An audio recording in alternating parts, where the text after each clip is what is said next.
Now, I have two pertinent things I want to discuss. One of it is about the launching of Mheshimiwa Gachagua's party. I think since we are a democracy, what Mheshimiwa Gachagua has done is good written and it is timely. It was highly expected.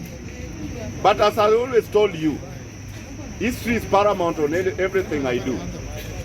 And that is calling for us trying to judge these leaders. Do they really believe on what they are telling us, or they believe in themselves? Like, as I can remember, whatever thing that is happening today has happened before, and I don't think it is going to stop there. Because if at all truly our leaders means well for us, by so telling us the president is not delivering, I tend to believe they have one ideology and they have the same policy, and they think Ruto's administration has failed, and so they have to be cognizant of their unity. And if at all every political leader is going to come up with a party, then according to me, I think history is going to repeat itself. Because like I remember, when Ford was created in the 90s, Mheshimiwa Jindo Matiba came about. Instead of teaming up with his colleagues, Jindo Matiba decided to form Ford Asili. And he used a slogan, Kenyan people are going to decide. The same narrative, Mheshimiwa Mutai Ngunyi did use it, that we have tyranny of numbers. So basically, I think Kenyans, we are missing the point at some point. Because if tyranny of numbers and Kenyans are going to decide is anything to go by, pasipo kuambiana what ideologies do we stand for, that is going to propel this country to the next level, then I think we are lying to one another. So that is calling for pragmatic leaders to think of tyranny of brains. We need to think of brains and not numbers. Talking about the democratic of the new citizen part of Mheshimiwa Gachagua, I think history is repeating itself. Gachagua has formed a party. That Matiba also formed then. They didn't see the need of working together with the already existing parties. The same thing are applicable today. I've seen Mheshimiwa Malala being enjoyed as the deputy party leader. The same thing Sikuku did then. So according to me, history is repeating itself, and I don't expect different results. And let me tell you, I've always told you Ruto is above the game. I'm not telling it blindly, neither am I a psychopath.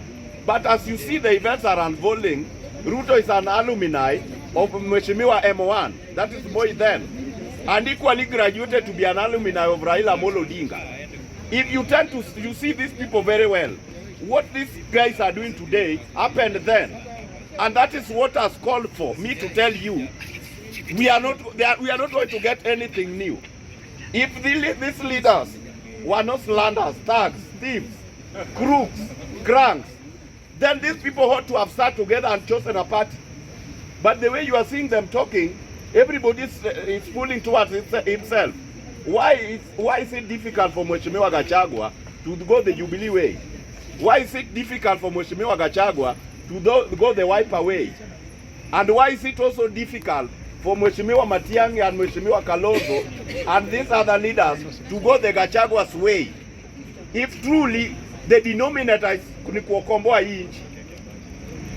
So gentlemen, mimi ningependa niwaambie, democracy at its seats, that is leading us to the deathbed as the poor citizens. Why am I saying that? With the democracy, the oligarchs will have it. Mtu yeyote ambaye ashamalt wealth will tend to push everything in their way. And with the democracy, young people, like the way Gen Zs are agitating, they'll want to have the same respect that the old people have, and you will not stop them.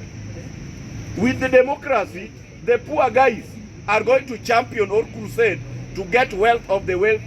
Pasipo kuangalia how did they get the wealth, and democracy is going to give them. With the democracy, our feminine, the women, will want to behave like us, and democracy is going to give them.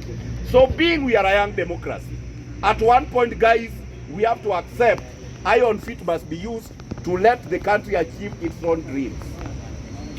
I rest my case by so saying, with a divided opposition the way I'm seeing it, my friend Ruto is back in State House as early as 5:30 the following year after the elections. I rest the case on Gachagua's issue.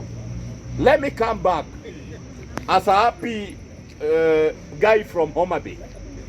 Some 1 or 2 days here, I was really aggrieved based on what was happening in Homa Bay.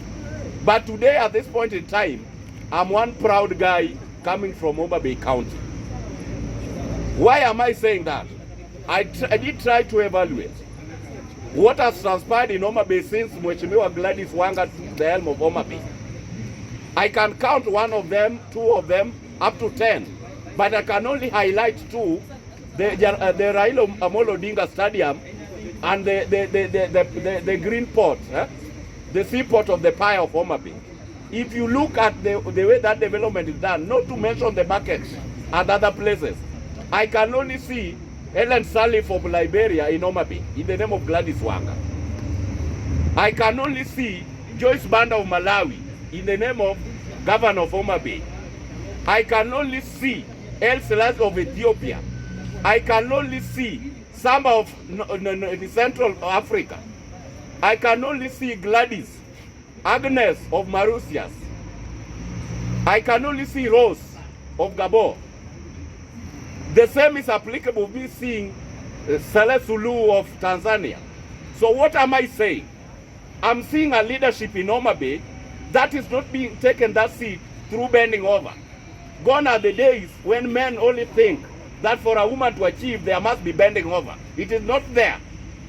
And so, guys, we have to pull our socks.